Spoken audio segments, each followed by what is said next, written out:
E vamos, assim, dar início a mais um encontro. Hoje vamos ter o capítulo 5 e 6, recebendo assistência e o precioso aviso. Teremos como expositoras Nazaré, Vanessa, e assim damos início à aula de hoje. Boa noite a todos que estão aqui. Boa noite, Vanessinha. Eu vou iniciar, né, o estudo de hoje. Eu vou iniciar o estudo de hoje com o capítulo 5, recebendo assistência, e logo depois, né, dando continuidade, será a Vanessa, né, com o capítulo 6, precioso aviso. E aí vamos, sem mais delongas, iniciar, né, o nosso estudo. Então, aqui no capítulo 5, né, o que é que ele vai nos trazer como reflexão, né? Então, nós temos aqui os assuntos, né, nós abordaremos, né, no mundo espiritual, né, nós veremos aí que muitos espíritos, eles utilizam aparatos e equipamentos semelhantes ao da Terra, né, então a gente vai entender o porquê, né? A tecnologia da Terra, ela é uma cópia menos avançada daquela que vemos no plano espiritual. Muitos espíritos que vivem em nosso lar, eles apresentam recursos espirituais em latência, devido ao apego ainda à matéria, né, por terem um perispírito ainda bem materializado.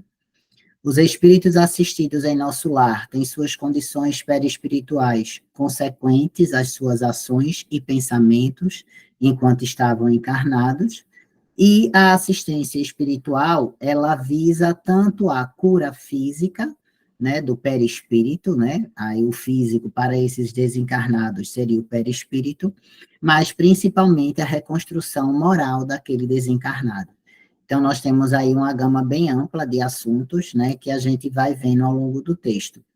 Então, eu vou disponibilizar aqui para vocês o texto, aí vou fazer a leitura dessa passagem, logo depois a gente vai fazer as reflexões daquilo que está contido naqueles parágrafos que eu vou lendo, tá certo? Porque aí ajuda o entendimento. Então, o capítulo 5, ele se inicia com Lísias, né, chegando ao atendimento de André Luiz, né? A gente viu que no capítulo passado, André Luiz, que foi até o capítulo de Marcelo, ele foi avaliado pelo médico, né? Aí Henrique de Luna. E agora, isso aí seria o outro dia, né? Lísias vem à visitação. E aí começa. É você o tutelado de Clarencio? A pergunta vinha de um jovem singular e de doce expressão. Grande bolsa, pendente da mão, como quem conduz a apetrechos de assistência. Endereçava-me ele sorriso acolhedor. Ao meu sinal afirmativo, mostrou-se à vontade e maneiras fraternas acentuou. Sou Lísias, seu irmão. Meu diretor, o assistente Henrique de Luna, designou-me para servi-lo enquanto precisar tratamento. É enfermeiro? Indaguei. Sou visitador dos serviços de saúde. Nessa qualidade, não só coopero na enfermagem, como também assinalo necessidades de socorro ou providências que se refiram a enfermos recém-chegados. Então, o que é que a gente consegue, né, captar aqui nesse capítulo, né? Nesse parágrafo aqui, né? Então, o que chamou logo a atenção de André Luiz, na chegada de Lísias, ele está com uma bolsa na mão, com os apetrechos de assistência. Como o André Luiz foi médico, né, na última encarnação, então ele já identificou que ele tinha coisas, né, dentro daquela bolsa que se relacionavam com a prestação da assistência, né, de enfermagem ou médica a ele. E aí a gente vem refletir, né, em relação a isso, já que nós estamos falando, né, de plano espiritual, né, e aonde os espíritos, até onde a gente, né, aprendeu, eles são capazes, né, de, através do seu pensamento, né, então gerar aquelas imagens, né, aqueles objetos. Por quê? Né? Então, Lísia chega com a bolsa, aí onde mais na frente a gente vai ver que ele pega um estetoscópio e ausculta, né, André Luiz, né? Então, qual seria essa necessidade desses espíritos utilizarem esses equipamentos, já que eles estão no plano espiritual, né? Então, tem um livrozinho, que foi até aquele que o Iane mostrou no estudo da semana passada, que é Cidade no Além, que é um livro, né, aí que foi escrito, né, por Chico Xavier e Egorina Cunha. Egorina, ela, em desdobramento, ela visitou o nosso lar e fez toda aquela descrição, né, aí tanto verbal quanto em desenhos, de tudo aquilo que ela viu enquanto ela estava lá em nosso lar. E ela deixa uma frase bem marcante nesse livro, que é: em nosso lar, quase tudo é cópia melhorada da Terra. Né? Por isso que muitas pessoas, na época que foi lançado esse livro, né, Nosso Lar, em 1944, relacionaram o livro à ficção científica. Porém, né, aí posteriormente, né, vários outros espíritos que desencarnaram relataram, né, aí colônias espirituais, né, e as descreveram de forma semelhante, mas não tão detalhada quanto André Luiz descreveu. Então, a gente tem que relembrar que nosso lar é uma colônia espiritual que se encontra em uma esfera próxima à crosta da Terra. A gente também viu no início lá do nosso estudo aquele mapazinho, né, onde a gente tem a crosta da Terra e aquelas várias esferas espirituais. E uma das mais próximas à crosta, nós temos nosso lar, né? E, sendo assim, né, ele tem uma natureza semelhante ao mundo físico. Por quê? Porque a gente se lembra que em nosso lar, a gente tem todos aqueles ministérios, né, que vai desde o Ministério do Auxílio até o Ministério agora esqueci não sei se é Conexão Divina, que é o mais superior, né? Então, de auxílio, ele tem conexão também direta com o umbral, né? Mais na frente a gente também vai ler nos próximos capítulos que existe tipo umas câmaras, são aquelas câmaras de retificação que aqueles pacientes, né, os desencarnados, estão sendo recolhidos imediatamente do umbral ali. Então, a gente tem desde espíritos extremamente apegados à matéria, com perispíritos extremamente materializados, até o ministério que tem a conexão com planos superiores, que são aqueles espíritos que têm, né, uma desmaterialização maior do seu perispírito por sua maior elevação moral. Então, em decorrência a isso, né, boa parte dos espíritos que aí habitam em nosso lar vivem na realidade espiritual imediata ao mundo físico, permanecendo assim atados às condições da vida mais densa. Então, assim, a gente poderia dizer assim que seus recursos espirituais ainda são latentes. Então, muitos deles não sabem que podem se comunicar pelo pensamento. Eles ainda utilizam a palavra, né, a articulação das palavras. Né? Muitos deles não sabem que podem volitar, né? Tem muitos espíritos, por exemplo, que não sabem que podem transpassar as paredes, passar através de uma porta, você tem que abrir a porta, né? Como a gente também tem outros relatos em outros livros. Então, para a gente perceber, então, essa condição de materialização, né, de apego à matéria e de falta de conhecimento suficiente para poder se utilizar desses recursos. Então, daí a necessidade, né, no caso, não que Lísias ainda esteja nessa forma, mas, porém, André Luiz, recém-resgatado do umbral, necessitaria até para ele entender que ele está sendo tratado. Deixa eu passar aqui. Então, nem todos os habitantes de nosso lar dominam as faculdades, como eu disse, de volitação, telepatia, telecinesia, da manipulação de fluidos, não sabendo mobilizar as energias criadoras. Então, vimos que nosso lar, como eu tinha dito também, possui 6 ministérios, indo do Ministério do Auxílio, que tem contato direto com aqueles espíritos que estão sendo desencarnados, né, resgatados do umbral, até o Ministério da União Divina, que está em contato direto com planos superiores a nosso lar, que estão em outras escalas, né, vibratórias, né, em outros planos energéticos.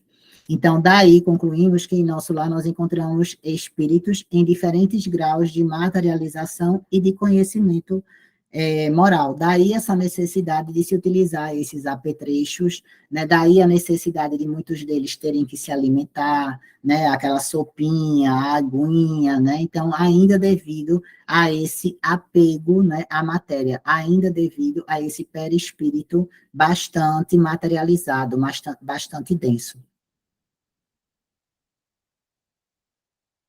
E ainda, tentando, né, relacionar, né, isso que a gente está lendo, né, que está tendo de informação com as obras de Kardec, então, lá no Livro dos Espíritos, capítulo 6, né, que aborda as percepções, sensações e sofrimentos dos espíritos. Então, na pergunta 237, Kardec ele faz essa pergunta aos espíritos. Uma vez de volta ao mundo dos espíritos, conserva a alma as percepções que tinha quando na Terra? E os espíritos eles respondem que sim, que além de outras de que aí não dispunha, porque o corpo, qual véu sobre elas lançado, as obscurecia, a inteligência é um atributo que tanto mais livremente se manifesta no espírito, quanto menos entraves tenha que vencer. Então, quanto menos materializado esteja o perispírito daquele desencarnado, né? Quanto mais conhecimento e melhoramento, né? A sua reforma interior, conhecimento moral, melhoramento, né? Moral ele tenha, então mais a sua inteligência ela vai se ampliar, vai ser liberta e ele vai conseguir, né? A entender e manusear fluidos, né, a saber que ele não precisa, né, verbalizar, ele pode se comunicar pelo pensamento.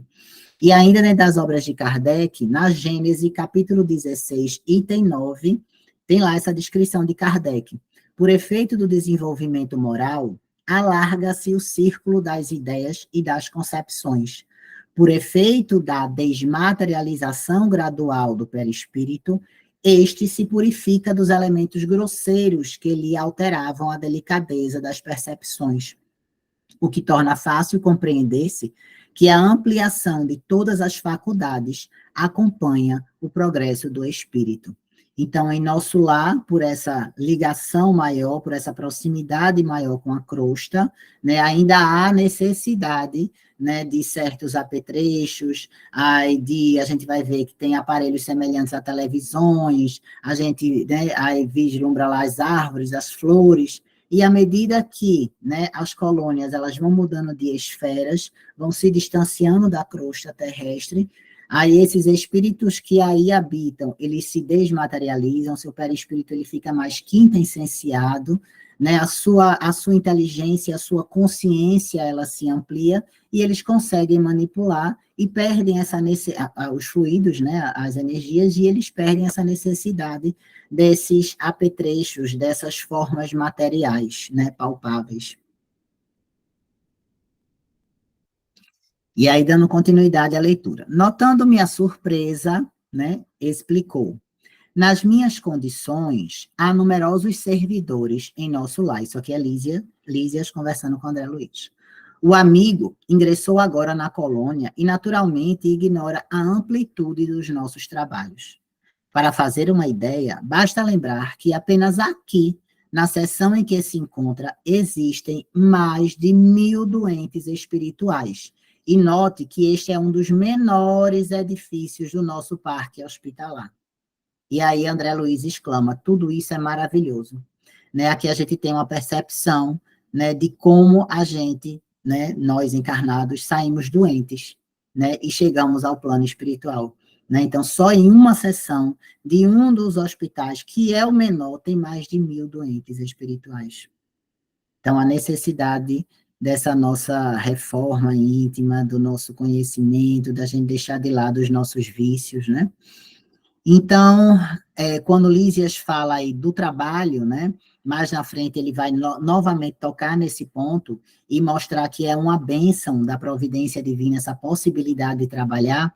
Então, já mostra aqui, né, aquela ideia que a gente tem, que quando a gente desencarnar, a gente vai para um lugar onde a gente vai ficar só escutando anjinho tocar a harpa, né, anjinho passeando, flutuando, né, ela cai por terra. Né? Então, A gente vai para um local para a gente, né, para nós nos melhorarmos e trabalharmos em prol desse melhoramento, porque a partir do momento que nós prestamos assistência a quem necessita, né, nós aprendemos, e quando nós somos assistidos, nós aprendemos mais ainda. Então, a lei do trabalho está lá no Livro dos Espíritos, segunda parte, capítulo 3, pergunta 675. Por trabalho, só se devem entender as ocupações materiais? Perguntou Kardec. E os espíritos responderam, não. O espírito trabalha assim como o corpo. Toda ocupação útil é trabalho. E na 678, né, Kardec pergunta, nos mundos mais aperfeiçoados, os homens se acham submetidos à mesma necessidade de trabalhar? E aí os espíritos responderam, a natureza do trabalho está em relação com a natureza das necessidades. Quanto menos materiais são estas, menos material é o trabalho. Mas não deduzais daí que o homem se conserve inativo e inútil. A ociosidade seria um suplício em vez de ser um benefício. Então, quem acha que vai desencarnar e vai ficar lá, né, de folosô, deitadinho na sombra, tomando aguinha de coco, pode arregaçar as mangas. Quem quiser dar sua descansadinha, dê agora. E aí, umas perguntas que eu deixei para, né, quem está aqui para a gente refletir, né? Então, qual o nosso posicionamento em relação ao trabalho, né? Ou seja, a nossa missão nessa encarnação? Será que a gente está cumprindo ou a gente está, né, aí se jogando na ociosidade? De que depende que passemos da condição de assistidos para a condição de assistentes espirituais, né? E será que devemos esperar desencarnar para a gente iniciar o trabalho de amor a nós e amor ao próximo? Né? Não, deixa quando eu desencarnar, eu vou lá aprender e eu resolvo isso. Será? E aí, nesse momento, a gente se pergunta, será que se eu deixar mais para frente, eu vou ser assistido ou vou ser assistente? Né? Então, são perguntinhas que, das reflexões aí desse capítulo, a gente tira e é bom a gente, né, carregar com a gente. E aí, continuando, né, adivinhando que minhas observações iam descambar para o elogio espontâneo, Lísias levantou-se da poltrona a que se recolhera e começou a auscultar-me, tá vendo? Então, ele está usando o esteto. Atento, impedindo-me o agradecimento verbal, né? Então, Lísias, ele já deu, tipo, uma regulada para não se encher de orgulho, porque quando chega um monte de elogio, né, o nosso ego se insufla. E aí ele já tem ciência que ele não deve buscar isso, né, que não vai ser benéfico para ele. E aí Lísias começou a conversar com André Luiz. A zona dos seus intestinos apresenta lesões sérias, com vestígios muito exatos do câncer. A região do fígado revela dilacerações. A dos rins demonstra característicos de esgotamento prematuro. A gente lembra, né, que isso foi bem explicadozinho no estudo da semana passada, sobre essas lesões, né, aí dos órgãos do perispírito, em decorrência dos vícios, das paixões que nós cultivamos aqui enquanto encarnados. Então, sorrindo bondoso, acrescentou, sabe o irmão o que significa isso? E aí André Luiz respondeu, sim. O médico esclareceu ontem, explicando que devo esses distúrbios a mim mesmo. Né? Então, quantas vezes a gente não tem uma doença que a gente passa a reclamar, né, a Deus, por que, Deus, eu estou tendo isso? Por que eu não melhoro daquilo? Né? E muitas vezes nós mesmos somos os causadores, com a nossa alimentação incorreta, com os nossos sentimentos sempre de raiva, aí de discórdia, e que eu não vou perdoar, e que ninguém gosta de mim, que ninguém me entende, né? E isso aí vai lesionando os nossos órgãos, coração, os vasos sanguíneos, e aí a pessoa começa a ter, né, os problemas, e aí a gente começa a esquecer que nós somos os causadores desses problemas. E aí, dando continuidade, reconhecendo o acanhamento da confissão reticenciosa, apressou-se a consolar. Na turma de 80 enfermos a que devo assistência diária, veja ele atende 80 enfermos por dia. 57 se encontram nas suas condições. A gente viu a descrição aí, né? Rim ruim, fígado dilacerado, intestino ruim. E talvez ignore que existem por aqui os mutilados. Ou seja, a Lísia está chamando a atenção de André Luiz que existem pacientes piores do que ele. Já pensou nisso? Sabe que o homem imprevidente, que gastou os olhos no mal, aqui comparece de órbitas vazias? Que o malfeitor, interessado em utilizar o dom da locomoção fácil nos atos criminosos, experimenta a desolação da paralisia quando não é recolhido absolutamente sem pernas? Que os pobres obsidiados nas aberrações sexuais costumam chegar em extrema loucura? Ou seja, né, as situações que nós mesmos produzimos, né, aí não só, né, no nosso corpo, mas também essas alterações elas são refletidas no perispírito e nos órgãos perispirituais quando desencarnamos. Então, a gente vai perceber nesse parágrafo aí, né, espíritos com impressões enfermiças. Né? Então, mas se desencarnou, como é que ele vai vir sem olho? Como é que ele vai vir sem uma perna? Né? Então, tudo isso é a mente, tudo isso é a consciência, né, culpada, carregada de ódio ou carregada de culpa, que vai se refletir no perispírito e vai produzir isso. Tem eu não sei se é algum livro, tem uma passagem aonde tem o filho, ele briga com o pai. E aí o pai, por alguma coisa, questão de dinheiro, e aí o pai vira para o filho, né, no auge da briga, e fala, né, vira para o filho, assim, o filho levanta a mão para bater no pai, e aí, nessa hora, o pai segura o braço, né, e a mão do filho e fala assim, eu espero que esse seu braço seque por você ter tentado bater em mim, porque você é amaldiçoado, e nisso o filho sai de casa, aí nessa saída, revoltado, ele sofre um acidente e desencarna. Quando ele desencarna, acho que é nos domínios da mediunidade, aí que tem essa passagem. E aí, quando ele chega no plano espiritual, ele chega, né, André Luiz, né, o vê lá, numa reunião mediúnica, e ele chega com o braço seco, né? Então, ele carregou aquela culpa, aquele remorso, e aquelas palavras do pai não saíam de sua mente, e aquilo fez com que se refletisse no seu perispírito aquele pensamento, e ele aparecia da forma que o pai, tipo, amaldiçoou ele, né? Eu quero que seu braço seque. E ele chegou com o braço sequinho, parecendo um galinho de folha seca. Né? Então, os espíritos, eles, né, têm essas impressões enfermiças que são refletidas no seu perispírito, decorrentes de atos deliberados contra a própria consciência. As lesões correspondentes no corpo físico, quando não sanadas pela mudança vibratória e organização do campo mental, são invariavelmente transferidas para o corpo espiritual, que é o perispírito. Da mesma forma que, se eu me mantenho reticente no erro e não trabalho vibratoriamente nem a minha mente, nem a minha consciência em me melhorar em determinados pontos, quando eu reencarnar, né, essas alterações perispiríticas, elas vão se refletir no meu corpo físico, ou seja, o meu corpo físico ele vai expurgar, né, aqueles males através de determinados ou defeitos, né, nascer um braço, ou um braço atrofiado, sem uma perna, ou com um problema cardíaco, justamente para expurgar esses problemas periespirituais. E aqui o envoltório fluídico do espírito está sempre em relação com o seu grau de adiantamento moral, como a gente falou, né, mais atrás.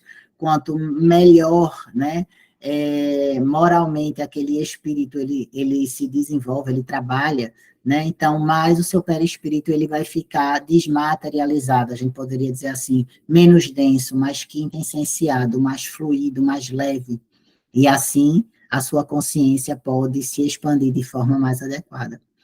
E assim como o comportamento enfermiço provoca lesões no perispírito, as ações altruístas, ou seja, aquelas ações em prol, né, do próximo, quando a gente esquece da gente e trabalha em prol do próximo, podem atenuar abreviar ou eliminar fatores susceptíveis de gerar efeitos mórbidos, resultantes das ações no passado, permitindo aprendizado sem sofrimento. E aí, no livro Consolador, capítulo 5, né, o capítulo que aborda ciências aplicadas. Esse é um livro que foi escrito pela psicografia de Chico Xavier, editado pelo Espírito Emmanuel. Então, na questão 95, tem lá, né, no caso, o Chico, ele pergunta, né, e outros, né, colaboradores perguntaram, em face dos esforços da medicina, como devemos considerar a saúde?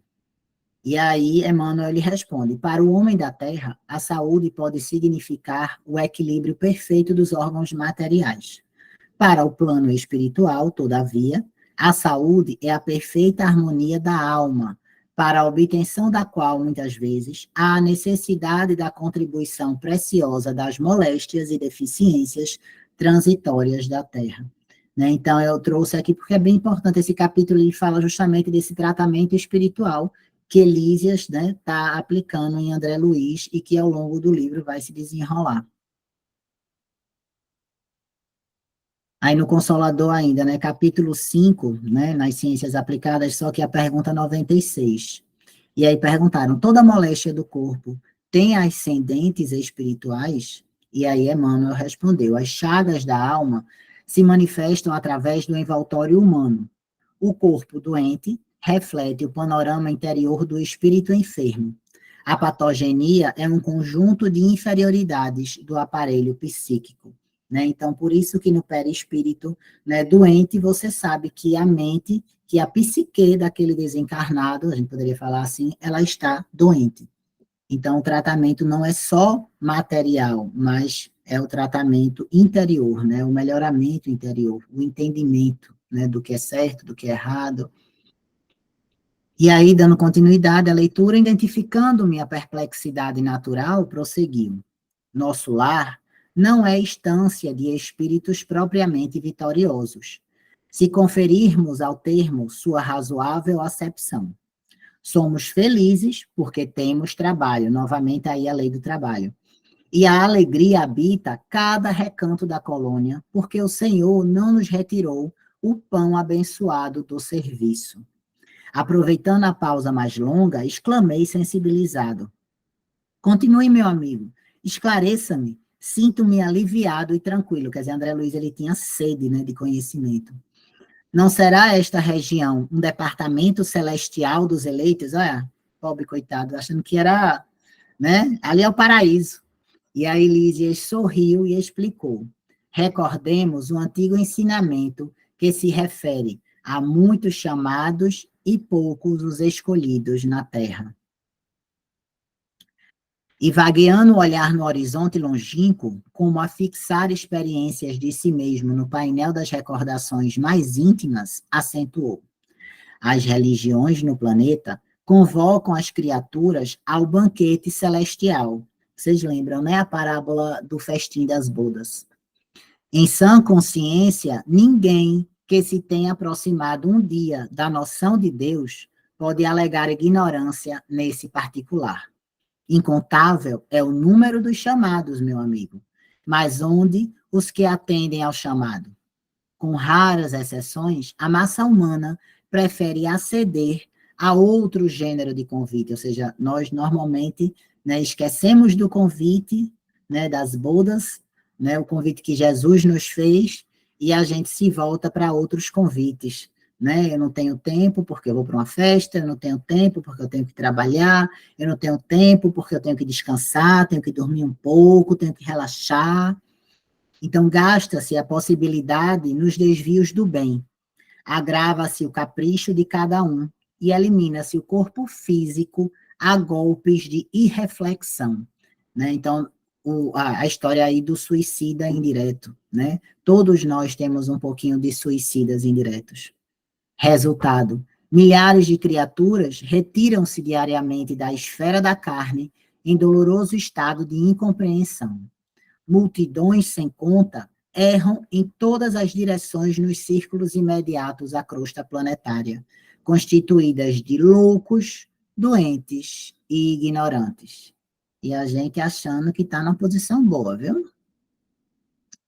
Então, esse parágrafo está bem claro, ele remete ao capítulo, né, no caso, a passagem do Evangelho de Mateus, que é a parábola do festim das bodas, né, Mateus, aí no capítulo 22, versículos de 1 a 14, mas que está descrito também no Evangelho segundo o Espiritismo, no capítulo 18, aí que se intitula Muitos os chamados e poucos os escolhidos, né? Aonde o rei, né, aí simbolizando aí Deus, ele manda convidar seus vários convidados e ninguém aceita, aí o outro que vai ser convidado, né, aí termina matando aquele que está convidando, e no final, quando chegam todos, esse convite é aberto a todos, estão todos lá na festa, né, aí lá no festim, e quando o rei adentra, encontra um que não está vestido com a túnica nupcial e manda amarrar as mãos, os braços, jogá-lo no exterior, aonde vai haver choro e ranger de dentes.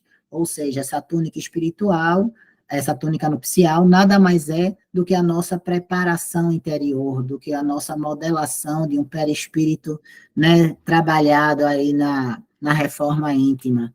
Né? Então, é esse alerta, né, que está lá no Evangelho de Mateus, né, e que André Luiz, no caso, na verdade, que Lísias, né, traz, né, para a gente de alerta. Várias são as religiões, porém nem sempre a gente se prepara da forma adequada. Então, notando minha admiração, interrogou: acreditaria, porventura, que a morte do corpo nos conduziria a planos de milagres? Somos compelidos a trabalho áspero, a serviços pesados, e não basta isso. Se temos débitos no planeta, por mais alto que ascendamos, ou seja, por mais evoluído que aquele espírito, né, já esteja, é imprescindível voltar para retificar, lavando o rosto no suor do mundo, desatando algemas de ódio e se substituindo-as por laços sagrados de amor. Então, aqui ele fala da necessidade da reencarnação, para a gente desatar esses laços de ódio, né, para a gente, né, resolver as obsessões, né, que nós mesmos produzimos em algum momento de alguma vida passada e substituir através da reencarnação, através de renascermos numa mesma família, né, substituir aquele ódio em laços de amor. Então, não seria justo impor a outra pessoa a tarefa de mudar, que é de limpar, né, o campo que semeamos com espinhos com as próprias mãos. Quer dizer, eu vou lá, eu semeio, encho o campo de espinho e tu que vai lá limpar, né, com tua mãozinha lá. Não. Né, o que a gente planta, a gente colhe. Né? Então, a gente tem algumas reflexões aqui. Então, Livro dos Espíritos, capítulo 7, da segunda parte, a reencarnação. Né? A gente pode ler mais, né? Então, para vocês anotarem aí, está no estudo, estuda isso. Ó. Vamos pegar aqui, anotar e vamos lá ler sobre a reencarnação. Evangelho segundo o Espiritismo, capítulo 4. Ninguém poderá ver o reino de Deus se não nascer de novo. Né? Uma excelente explicação aí da reencarnação também. Evangelho segundo o Espiritismo, no capítulo 14. Honrai a vosso pai e a vossa mãe, no item que fala da parentela corporal e a parentela espiritual, né? O que é família? Jesus, ele perguntou, quem é minha mãe? Quem são meus irmãos? Né? Então, a gente entender, né, o porquê da gente ter uma família espiritual e a nossa família de carne. E no Evangelho, no Livro dos Espíritos, capítulo 6, também da segunda parte, escolha das provas, né, onde nós vamos ver a lei, né, do retorno, a lei de ação e reação, das questões 258 a 273. Então, tudo aquilo que a gente plantar, a gente vai colher. E abanando a cabeça, acrescentava: caso dos muitos chamados, meu caro, o Senhor não esquece homem algum. Todavia, raríssimos homens o recordam. Né? Isso aqui é para a gente, né, ficar ligado, assim, é um chamamento, é um alerta, é um puxão de orelha. Né? Deus, ele não esquece de ninguém, porém nós, frequentemente, esquecemos de Deus. Acabrunhado com a lembrança dos próprios erros, diante de tão grandes noções de responsabilidade individual, objetei, como fui perverso. Então, André Luiz, ele está caindo em si agora, ele está tomando consciência, né, do quanto ele foi errado, do quanto ele só olhava para o próprio umbigo. Contudo, antes que me alongasse noutras exclamações, o visitador colocou a destra, a mão direita, carinhosa em meus lábios, murmurando: cale-se, meditemos no trabalho a fazer. Não adianta a gente lamentar o que passou. Agora vamos ter olho no futuro e vamos trabalhar, né, para se melhorar, para ter esse autoconhecimento. No arrependimento verdadeiro, é preciso saber falar para construir de novo.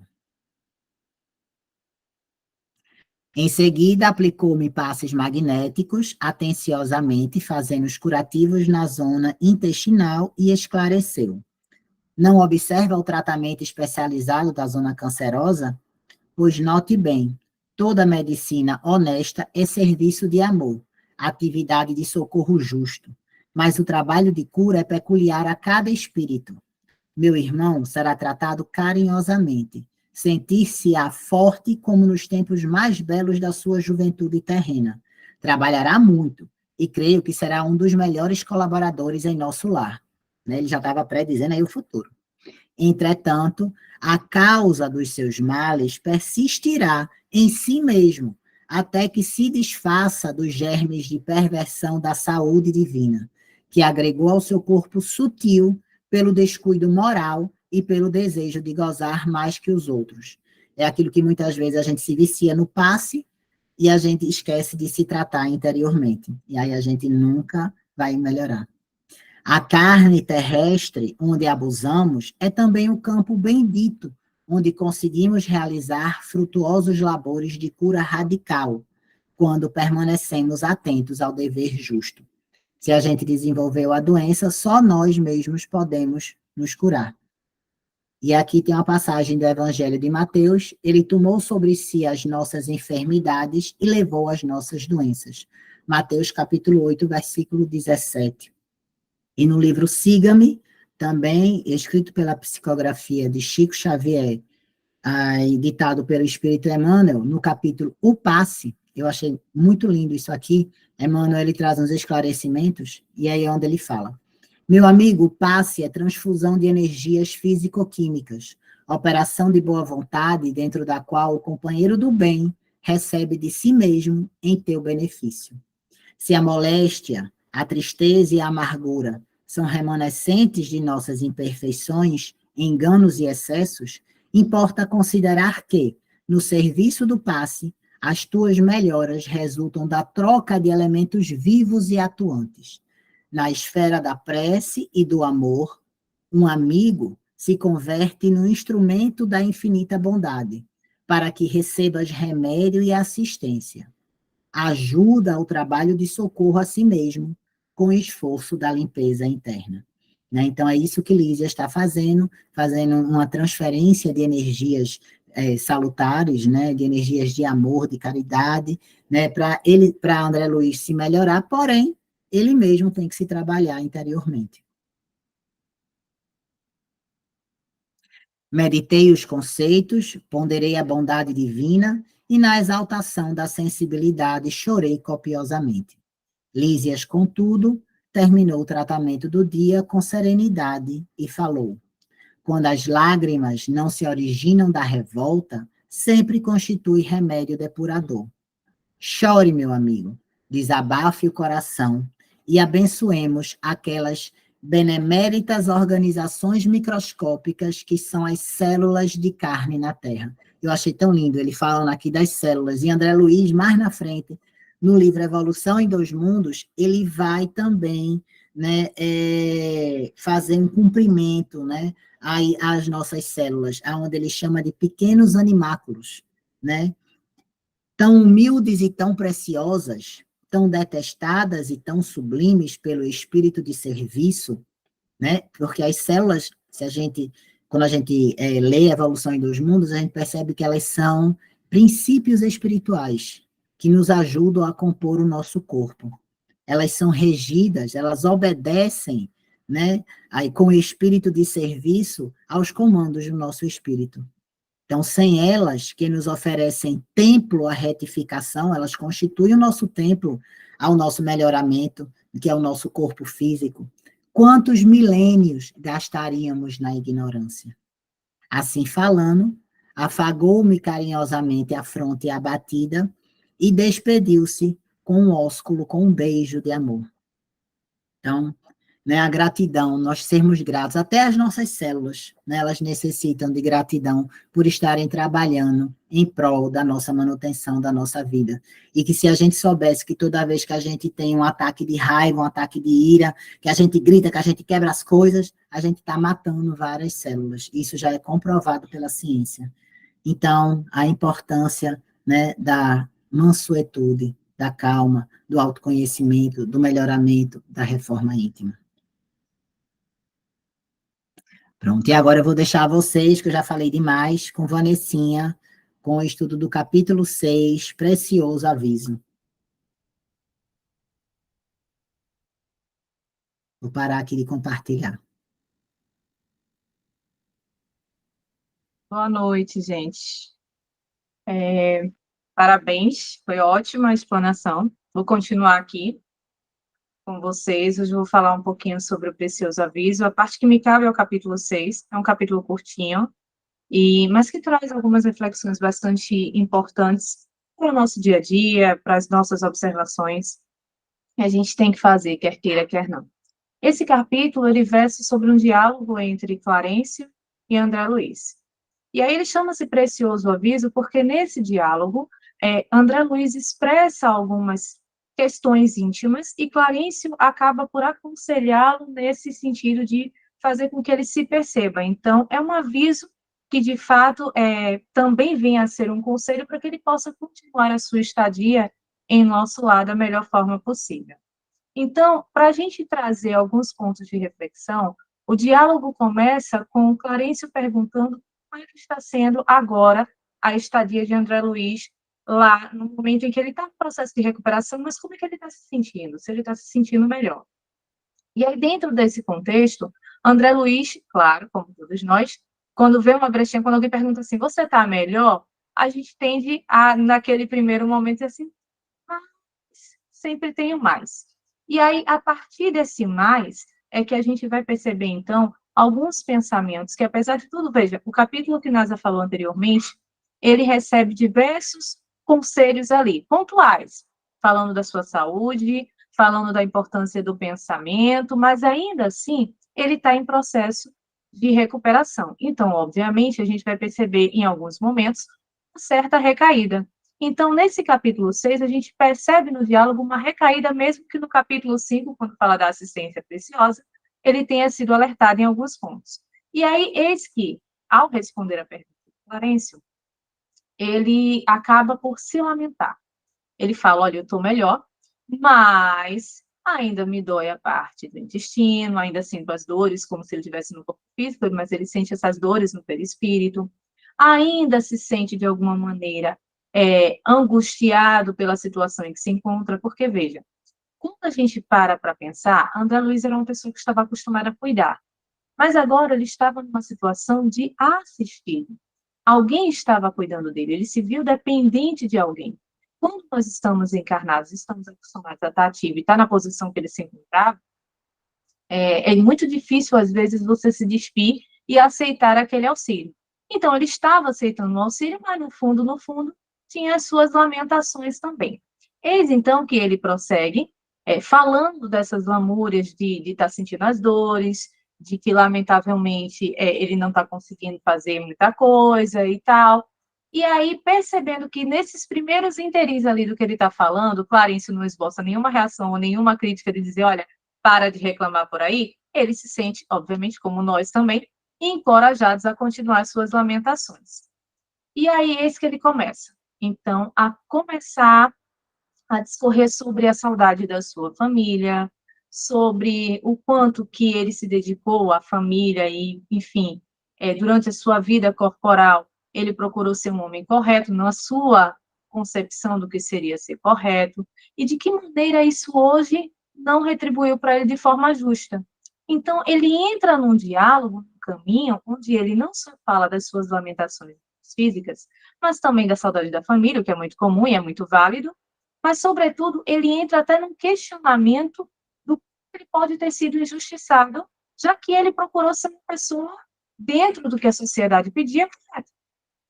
Então, claramente, a gente ainda percebe nesse diálogo um pensamento equivocado de André Luiz nesse sentido. Porque, apesar dele estar numa situação onde ele sabe que está sendo auxiliado, os pensamentos enraizados, ainda de quando encarnado, eles permanecem. E isso é muito natural. Ninguém deixa de ser o que é de uma hora para outra.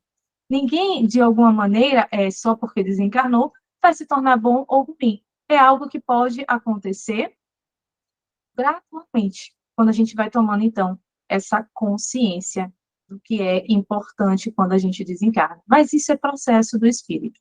E aí, nesse processo, nesse interim desse processo, ele vai, de fato, discorrendo sobre aquilo.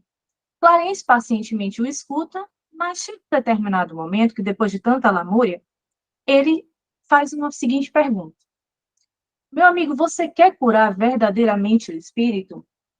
E aí, eis que André Luiz responde que sim, que ele quer curar. Porém, como é que ele quer curar o espírito com aqueles pensamentos? Não é?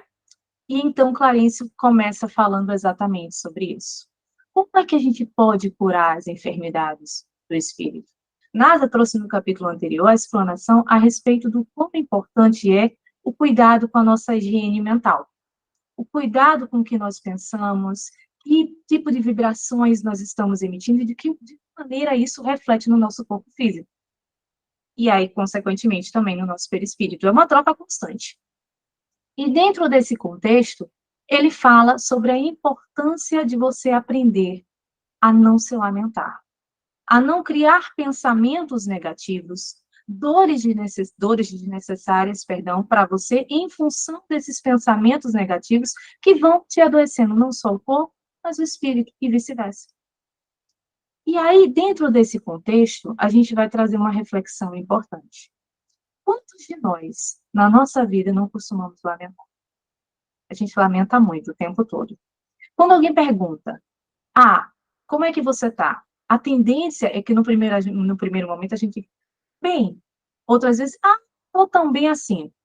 E aí, a depender da abertura daquela pessoa que você está falando, você vai descambar ou para um lado ou para o outro. Na maioria das vezes, quando nós estamos passando por um problema, a ideia é que a gente vá falando sobre aquele problema. Só que à medida que a gente vai falando sobre isso, o nosso padrão vibratório, ele de fato vai baixando.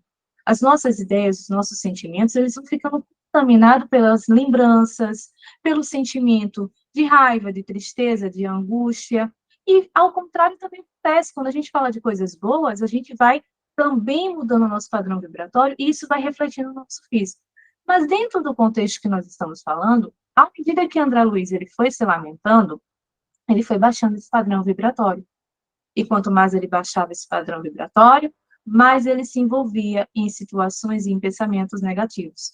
E aí veio esse alerta. Para curar-se o espírito, é preciso entender que a ideia é que você aprenda a curar na sua mente. Então, essa empatia da gente poder ouvir o outro é algo que a gente tem que prestar atenção nesse texto. Observe que no diálogo, André Luiz foi alertado por um, foi alertado por outro, mas na primeira oportunidade que teve com Clarencio, voltou a reclamar também. E aí, mesmo assim, apesar dele ser chamado a atenção, isso foi feito com muito carinho, com muito cuidado, com muito amor. Porque precisa a gente ter empatia. Ele soube ouvir. Quantos de nós temos empatia pelas pessoas? Quantas vezes a gente consegue ouvir o problema do outro sem ficar botando o dedinho mais ainda na ferida? Quantas vezes a gente consegue calar as nossas opiniões, mesmo que essas opiniões sejam divergentes do outro, que a gente nem acha que o problema do outro é tão grande assim, mas aí a gente vai lá e não consegue ter paciência de só ouvir. Porque a gente tem essa mania. Até no texto tem um momento em que ele fala assim, como eu sofro, que vida amarga, que coisa ruim que aconteceu comigo. Se coloca em posição de vítima, mas ele ainda não entendeu que a vítima, quem fez ele vítima foi ele mesmo. E esse pensamento ele vai se construir aos poucos, à medida que ele se desconstruir também. E como é difícil se desconstruir, porque a gente tende a achar que o nosso problema é sempre maior do que o do outro, que a nossa dor é muito maior do que a do outro. E nem todo mundo vai ter paciência de ouvir isso. Quando eu chego para falar para você, talvez você olhe e diga assim, ai, que coisa chata, fulano reclama demais. Mas às vezes o que a gente precisa é de alguém que nos escute, alguém que nos olhe e que não nos julgue. E a gente tem mania de julgar o coleguinha. A gente tem mania de, muitas vezes, querer ser perfeito demais, e para ser perfeito demais a gente acaba passando por cima das outras pessoas e nem percebe que faz isso. Então, André Luiz, durante a sua estadia no corpo físico, se via numa posição muito superior à que de fato ele era. Ele poderia ter uma posição superior do ponto de vista terreno, por ocupar uma profissão importante, por ter uma presença social importante, mas o que ele era no plano espiritual? Apenas um espírito assim como eu e você, buscando aprender. Só que durante a ignorância e a ilusão da Terra, ele não se percebeu dessa forma. Então, muitas vezes, aquilo que nós pedimos do outro é o que nós não damos.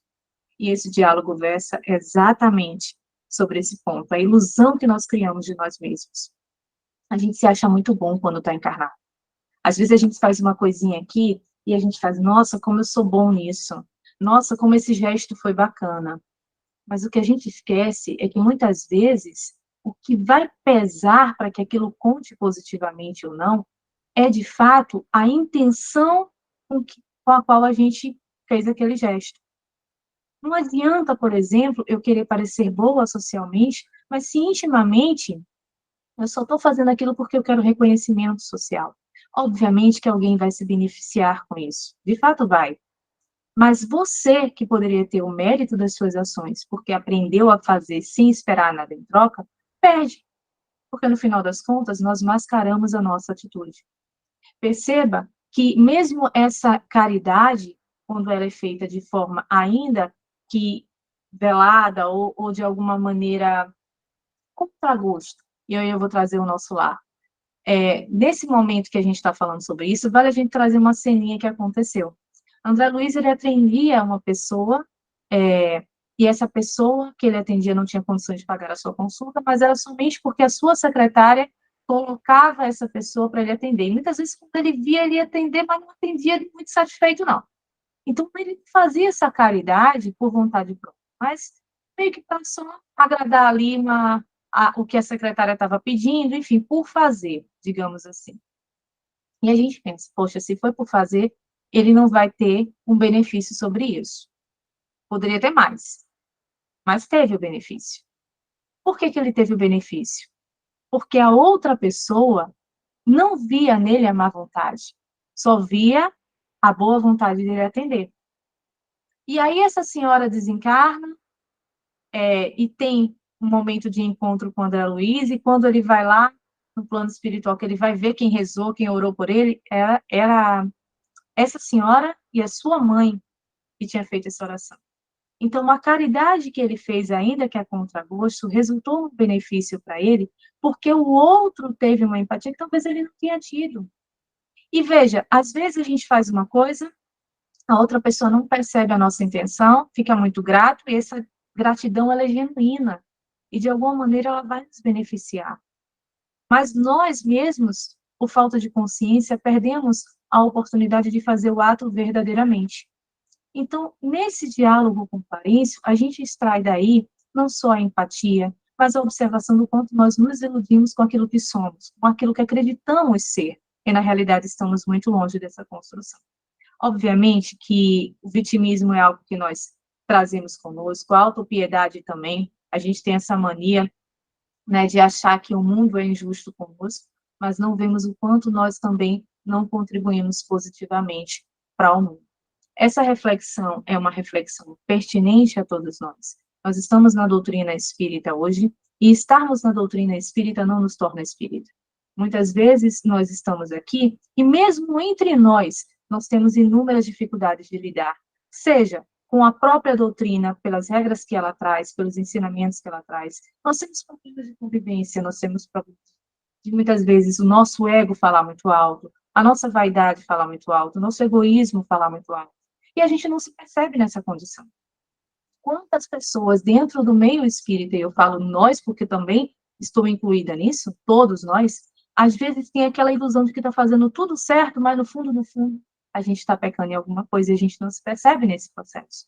Então, esse orai e vigiai, ele é constante. Ele não vale só para a gente desencarnar ou encarnado. Vale para todos os momentos que o espírito viva, e ele vive sempre. Então, se ele vive sempre, o tempo todo eu tenho que ter esse olhar. Sabe, dá para você ensinar ao outro como foi feito, como foi colocado essa questão dele parar e olhar e dizer, olha, pensa, se tu quer curar o teu espírito, fala menos de si mesmo, cuidado com teus pensamentos, olha o teu semelhante com mais amor, com mais carinho. Falou que o trabalho edifica, e edifica de fato, porque quando nós ocupamos a nossa mente, quando nós dedicamos o nosso tempo ao outro, é muito melhor, que a gente vai ali aprendendo, a gente vai trocando. E a gente percebe isso na vida, né? Quantas pessoas, por exemplo, tiveram a perda de um ente querido por uma situação de violência e canalizam essa dor, essa energia para fazer movimentos, de alguma forma, para tentar trazer leis mais duras aqui, do ponto de vista dos homens, para tentar trazer um senso de justiça, para tentar trazer uma conscientização para as pessoas do que acontece. Então, observe-se que, dentro do contexto da doutrina espírita, a nossa responsabilidade é muito maior do que talvez a gente tenha consciência de que ela seja. A gente precisa realmente trabalhar, não é no o primeiro trabalho começa conosco, e a gente negligencia isso. A gente passa uma vida, muitas vezes, trabalhado na ilusão. Às vezes as pessoas pensam assim, fulano é padre, é espírita, é pastor, não vai para um umbral, vai. Você chegar lá, você vai encontrar um monte de espírita junto, todo mundo lá com um bando de conhecimento, mas que não soube usar ferramenta, que não teve a humildade de entender que nós não fazemos nada sozinhos. Absolutamente nada. Quando você faz uma palestra, quando você está no passe, quando você está lá no plano espiritual, dando uma assistência também, né? Porque mesmo, observe, André Luiz é desencarnado, mas está sendo assistido por outro desencarnado. E aquele desencarnado que está assistindo ele já é assistido por outro, e a orientação vem vindo de cima, e a gente vai tendo uma certa hierarquia, porque à medida que o conhecimento vai sendo mais de um do que do outro, a gente compartilha. E que dificuldade a gente tem de compartilhar isso? Às vezes, a nossa ideia de quanto encarnados, a gente quer pisar no coleguinha, a gente quer mostrar que a gente sabe mais, que a gente é melhor do que ele, que a gente fez mais, que a gente alcançou mais na vida, que a gente teve mais conquistas. E a gente desencarna com essa ilusão. Suas conquistas terrenas são terrenas. Agora, a conquista do espírito, meu amor, essa é de fato a que permanece e que a gente não lembra. A gente tem que lembrar que o que nós construímos hoje, enquanto espírito, é o que a gente vai levar. Isso vale para o afeto. Quando ele lamenta da sua família, lá na frente a gente vai perceber que ele fala, nossa, minha esposa, ela deve ter ficado desesperada, ela disse que se um dia eu desencarnasse, eu morresse, né? Ela ficaria muito triste e tal. Só que ele vai perceber que a vida continua, que as pessoas têm outras necessidades. E a gente acha que somos insubstituíveis. Às vezes a gente acha que ninguém vai fazer melhor do que eu. Mas não é questão de ser melhor, é questão de buscar conhecimento.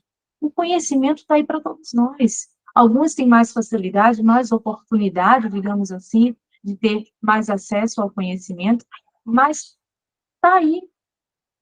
É bem verdade, está aí.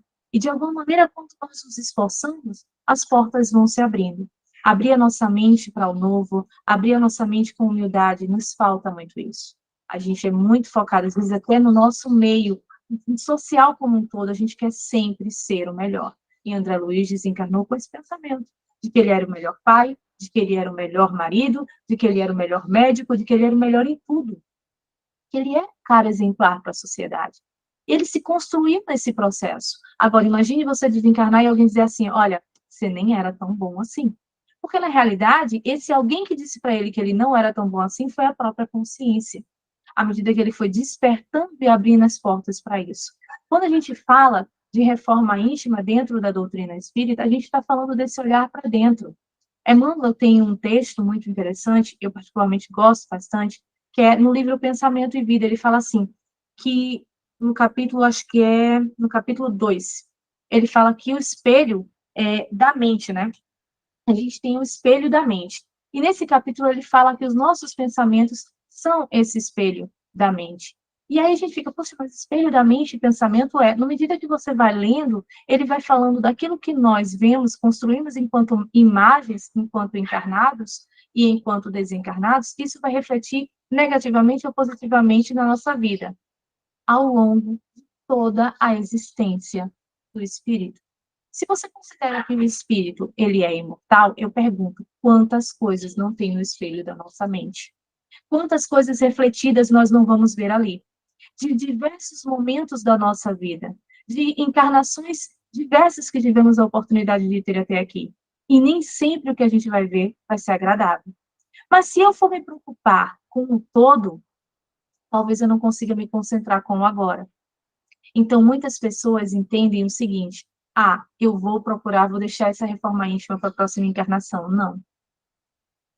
Tenha um bom reflexo agora. Esforce-se para que essa imagem que você construiu até aqui possa ser melhorada. Que a sua mente construa novas imagens mais positivas. Para que você possa, então, podendo se olhar aos poucos de um jeito diferente. Porque é isso que é importante. Nós não estamos aqui porque somos perfeitos. Nós estamos aqui porque estamos buscando a perfeição. E ter isso em mente é algo extremamente importante para a gente manter o nosso pezinho no chão.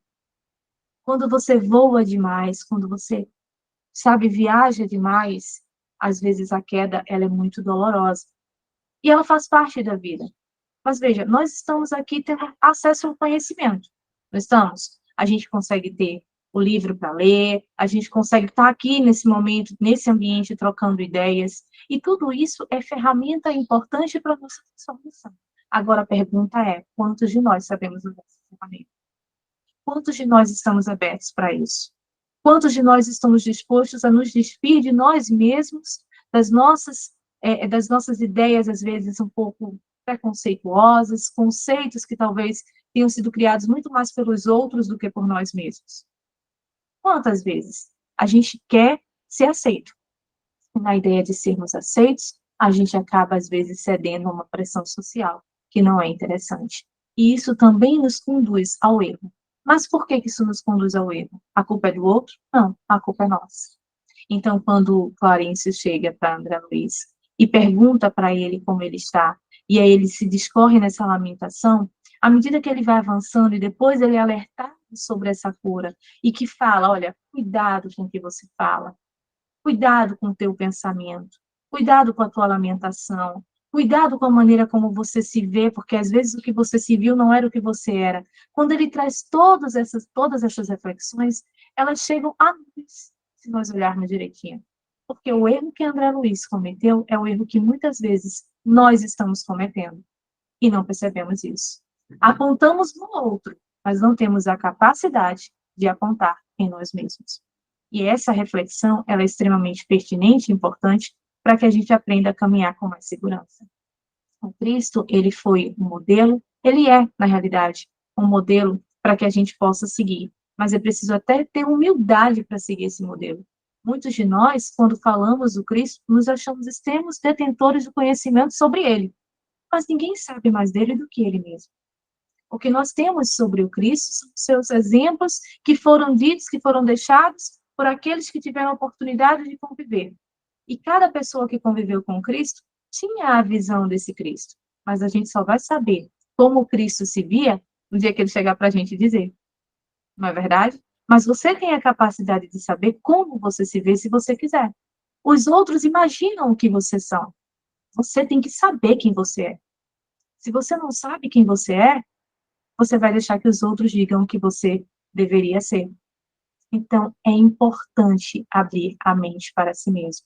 Se despir dos seus próprios preconceitos, aprender que a gente vai errar, que a gente vai acertar, que as pessoas vão errar e vão acertar conosco. E que se de alguma maneira a gente fez algo errado, que o arrependimento seja a mola propulsora para a gente ir buscar, de alguma forma, reparação. E não para que a gente fique se lastimando o tempo. Bem, o capítulo ele é curtinho, eu trouxe aqui alguns pontos que eu achei importante a gente trazer, de modo que a gente pudesse trazer essa reflexão para nós. Porque o livro, André Luiz, ele já viveu. ele já passou o seu conhecimento. Esse livro vem para que eu e você tenhamos a capacidade de, ao lê-lo, extrair algo dele. Extrair algo que possamos, de alguma maneira, olhar e dizer assim, olha, isso nos ajuda para prestar atenção no que está acontecendo conosco agora. Ou do que talvez tenha acontecido, ou que vá acontecer se a gente não tiver vigilante. As obras espíritas, a literatura espírita, ela vem não só com a ideia de dizer, olha, aprenda sobre isso, mas vem com uma ideia de dizer, aprenda e use a ferramenta para que você não passe por isso. Ou que você aprenda a fazer coisas que você ainda não se olhou, não se despertou, mas que você pode fazer. Fazer o bem está aí para todos nós, assim como fazer o mal. Livre é o espírito para escolher qual caminho quer seguir. Mas que a gente tem ferramentas boas para nos direcionar, temos. Ter ferramenta não significa saber usar, então que a gente possa ter a sabedoria de poder usar. Se alguém quiser fazer alguma colocação, fique à vontade. Eu espero que eu tenha abordado. Hoje eu não quis trazer muitas coisas. Como vocês sabem, o meu jeitinho é de trazer aquilo que eu entendo como sendo oportuno para o nosso estudo, né? E que a gente possa realmente botar o nosso pezinho no chão e entender que é muito mais do que falar dos outros, é falar de nós mesmos. E é assim que a gente vai se transformar. Não é apontando o dedo para o coleguinha, é trazendo o dedo para a gente, né? Olhando para o que nós somos e o que nós estamos fazendo. E se alguém quiser colocar, fica à vontade, tá bem?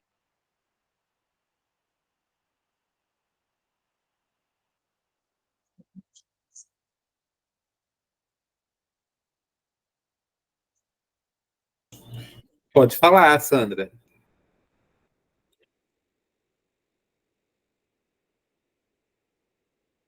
O microfone está desligado. Não, eu ia botar um comentário dizendo que, assim, Vanessa sempre. Nazaré também foi brilhante, mas Vanessa também foi brilhante e parabéns às duas, porque realmente é isso, é ter noção de quem você é, ser humilde, e saber que errou, pedir desculpa, voltar atrás, né?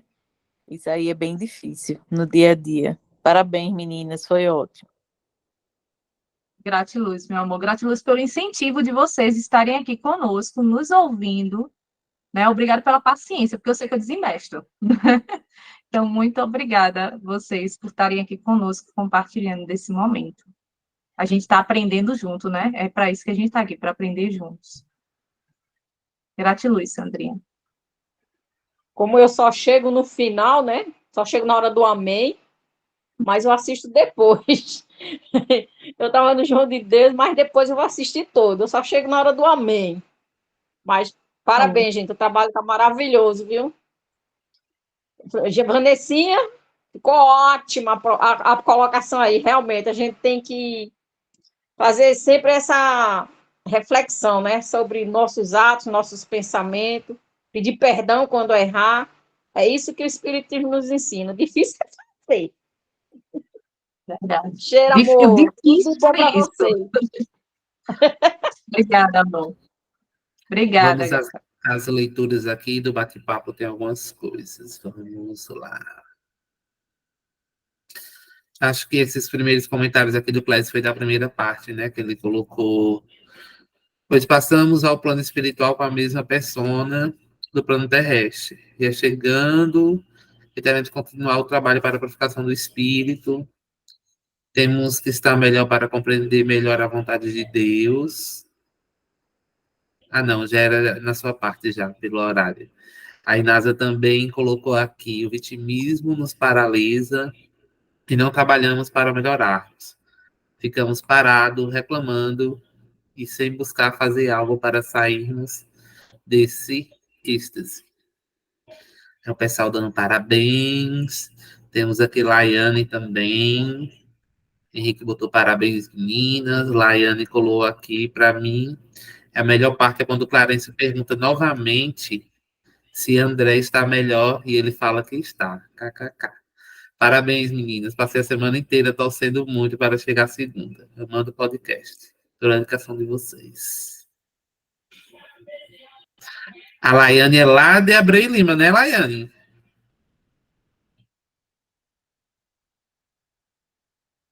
Sim, sou sim, gente. Sou daqui, um pouquinho distante de vocês, mas estou acompanhando e estou amando. Parabéns. Bem-vinda, Laiane. Ela é lá da Bem-vinda mesmo. casa do Meimei, Abreu Lima. O Yanni também levantou a mão e depois Vanessa. Pode falar, Yanni. Boa noite, pessoal. Não, só parabenizar as meninas. É muito bom a explanação de Nazinha, de Vanessa, como sempre. E realmente é isso, né? A mente é o espelho da vida em qualquer parte, né? Hoje mesmo, Vera, você foi usada como exemplo lá no meu trabalho, que eu estava conversando com o pessoal justamente isso, sobre essa questão do poder da nossa mente, né? Que hoje de manhã, antes de eu ir para o trabalho, eu estava assistindo uma palestra do Dr. Décio, da alma ao corpo físico. E aí ele falava muito dessa questão do ser doente e não ser doente, né? Que às vezes a pessoa tem uma doença, mas não está doente. Isso tudo é a questão da mente. Aí eu usei muito tu hoje como exemplo. Diga aí, a orelha de Vera deve estar coçando essa hora. Porque não tem como, tipo, sempre me vem tu assim, como exemplo. Né? Essa questão do poder de plasmar da mente, né? De você, da gente ter noção de que tem esse poder, né? De modificar a nossa vida, a nossa trajetória, né? É, e foi muito interessante, assim. Muito bom, parabéns, meninas. Estou adorando. Muito bom mesmo. Vanessa, pode falar. Gratiluz, Iene. Só um comentário de Laiane que eu achei muito interessante. De fato, a gente vê o poder de uma conversa, do que é uma mudança de pensamento a partir do momento que alguém nos mostra algo diferente, né? Laiane colocou no chat que no final ele refaz a pergunta. Clarice, de fato, refaz a pergunta. E aí André Luiz já muda de postura. Ele já, seca a lágrima ali, estou melhor, né, de acordo para melhor compreender e servir. Compreender o quê? Aquilo que algo divino, né, que Deus tem para todos nós, mas que a gente muitas vezes ignora e acha que ele está sendo injusto. Então, no momento em que tem essa conversa, ele fala: ó, agora eu estou disposto aqui para compreender aquilo que Deus tem para ele. E isso é muito massa, porque essa mudança de padrão vibratório, de pensamento, às vezes surge uma conversa que a gente desprende ao outro. Isso para a gente. Quantas vezes alguém não chega até nós, e aí às vezes a pessoa está tristinha, está murchinha, mas a gente só lá empresta um pouquinho o ouvido, e quando perguntado sobre o que nós achamos sobre determinado assunto, a gente tem uma palavra amiga para dar, e como isso dá um ânimo diferente, muda o estado de espírito do outro. Então, isso só mostra o cuidado que nós temos que ter com a palavra, sabe? Às vezes, se a palavra não for para edificar, se não for para levantar o outro, segura um pouquinho a língua, que foi isso que ele quis dizer aqui, né? Ter cuidado com o que nós falamos, porque o outro que está ali, ele pode estar também, ele pode estar no melhor momento, e ele vai ter isso, porque nós somos seres humanos, a gente tem momentos de dores, de tristeza, mas só o acolhimento que foi dado, a conversa que teve já mudou o padrão. E aí ele já, na hora de responder, faz: agora eu estou melhor. E assim somos nós na vida, gente, que a gente abrace mais, que a gente escute mais, que a gente olhe mais para o coleguinha, sabe, sem apontar o dedinho, mas apenas ouvindo. Você pode concordar, é um direito seu, mas saber respeitar o outro é um dever que nós devemos ter. Acolher a dor do outro, do mesmo jeito que quando nós estamos ali com as nossas dores, a gente quer que alguém nos acolha. E aí, essa importância da empatia, ela é extremamente algo para a gente refletir e aprender a praticar. Porque todos nós queremos a empatia do outro, mas esquecemos de ser empáticos com aqueles que precisam também. Né? Então, foi só um comentário de Laiane e me trouxe aqui essa reflexão. Obrigada, viu, Laiane, pela lembrança.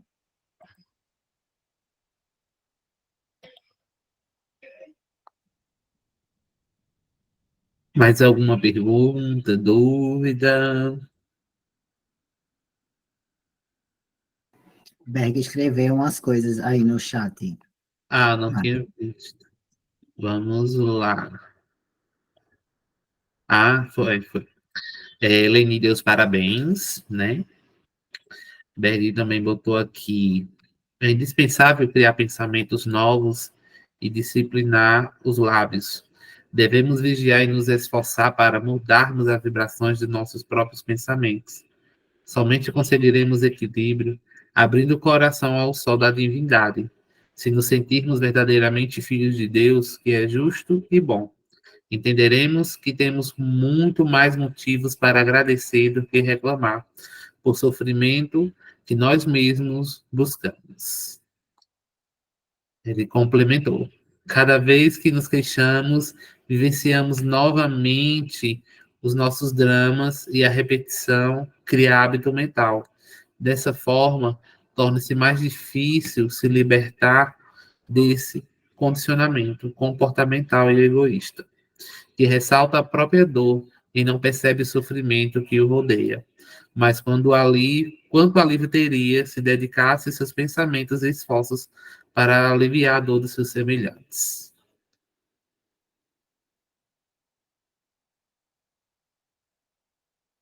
E tem Érica também dando parabéns.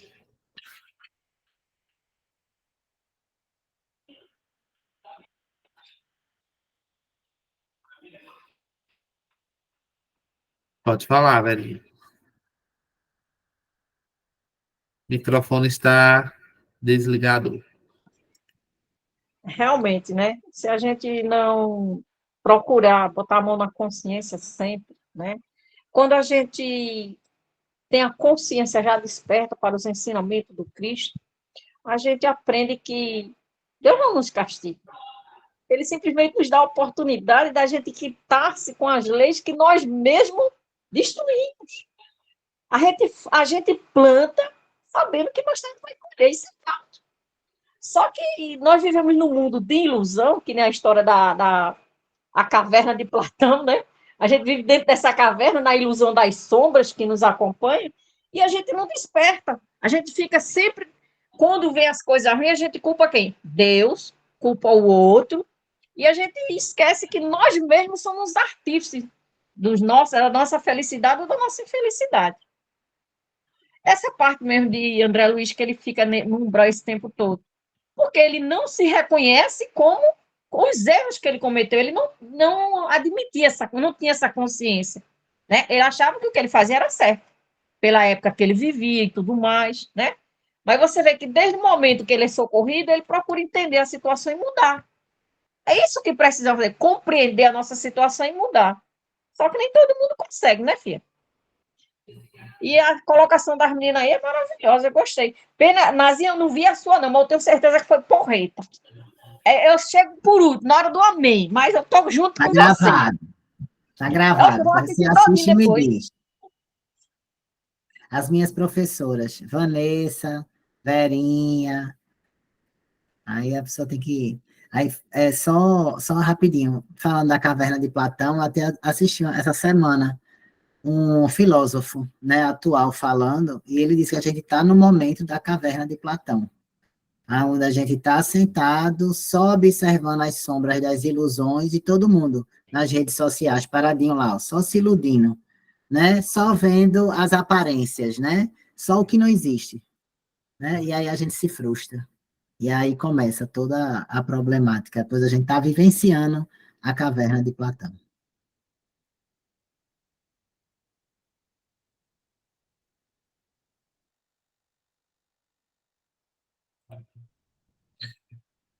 Mais alguém? Alguma colocação? Podemos finalizar?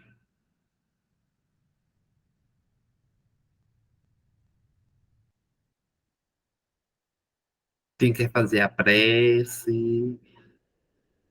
Final. Poderia ser Vera, né? Fazer a Menino, nossa seu prece. pensamento. Eu ia dizer agora, eu digo, tem uma irmãzinha que brilhou aqui agora, ó, na minha cabeça. Vamos botar a Verinha, aproveitar a presença dela ilustre. E ela levantou logo a mão. Estamos conectados. Olha, vocês pensarem, eu me dou vontade de fazer. Oh, maravilha! Coisa boa. Ele falou, mesmo hora meu pensamento, estamos conectados. Isso é maravilhoso. Então, muito obrigada, viu, gente, a vocês pelo incentivo, por estarem conosco, como eu disse antes, é importante a gente estar aqui junto, sabe? Essa troca. Então, só gratidão a vocês. Eu quero terminar realmente agradecendo muito essa oportunidade de aprendizado, tá? Porque aqui a gente está aprendendo junto. Gratidão, Nazinha, arrasou, viu? Suas Gratidão explicações também, foram- viu? Muitíssimo obrigada por vocês me escutarem aí. Eu também Antes- gosto de falar. Se Vanessa gosta, eu gosto mais ainda. Antes Vamos de nesse Vera fazer a... momento. Peraí, Verinha. Me diga, amor, já ia começar a pressa, já estou Eita, empolgada. ela quer fazer a prece. Eu vou falar aqui sobre a próxima aula. Pera aí que eu vou passar o tema do nosso próximo encontro.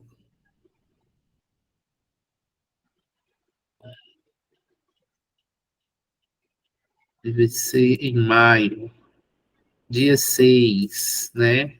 Nós vamos ter o capítulo 7 e 8, explicações de Lísias e organização de serviços. Vai ser uma aula de Isa. Ela não se encontra aqui, mas ela está ciente da próxima aula ser dela. Então, pode fazer a prece. Né? Qualquer dia arruma aí um capítulo aí que eu vou dar um jeitinho de fazer para ajudar você, para fazer mais vocês, viu? Prontos. Dia de segunda, quando eu arrumar, eu boto um expositor lá no João de Deus e venho fazer um capítulo, ajudar, assim, a aprender com vocês. Tá bom? Tá bem, Vamos pode neste fazer. momento, relaxando o nosso corpo físico. Vamos mentalizando a figura amada do Mestre Jesus, a envolver cada um de nós em suas energias de amor, de paz, trazendo para cada uma das nossas casas energias harmonizantes e salutares, para que possa envolver todos que ali residem, encarnados e desencarnados. Vamos agradecendo ao Divino Amigo e Senhor por mais um momento de estudo, de reflexão, pelo dia que vivenciamos hoje, as experiências boas e más. Agradecemos, Senhor, pelo alimento que tivemos hoje em nossas mesas, pelo lar que construímos. Obrigado, Senhor, por este encontro agradável com esses irmãos encarnados e desencarnados, onde juntos, Mestre, procuramos aprender e passar adiante o conhecimento das leis universais. Nos ajuda, Senhor, a sermos perseverantes no caminho do bem, a vivenciar com os nossos atos e ações os teus ensinamentos de caridade, amor, perdão e fraternidade. Confiante, amado Mestre, no teu poder e bondade infinita, pedimos que leve-nos à presença do Pai Maior, através da prece que tu nos ensinaste. Pai nosso que estás no céu, santificado seja o vosso nome, venha a nós o vosso reino, seja feita a vossa vontade, assim na terra como no céu. O pão nosso de cada dia dai-nos hoje. Perdoa, Senhor, nossas dívidas, assim como nós perdoamos a quem nos tem ofendido. E não nos deixeis, Senhor, cair em novas e terríveis tentações, mas livra-nos de todo o mal, pois teu é o poder e a glória para hoje e sempre. Assim seja, graças a Deus. Tchau, meu povinho lindo. Beijo no coração de todos. Tchau, minha gente. Boa Beijo, noite. beijo, boa noite. Boa noite. Fiquem com Deus. Semana abençoada para gente. Pra todos Amém. nós.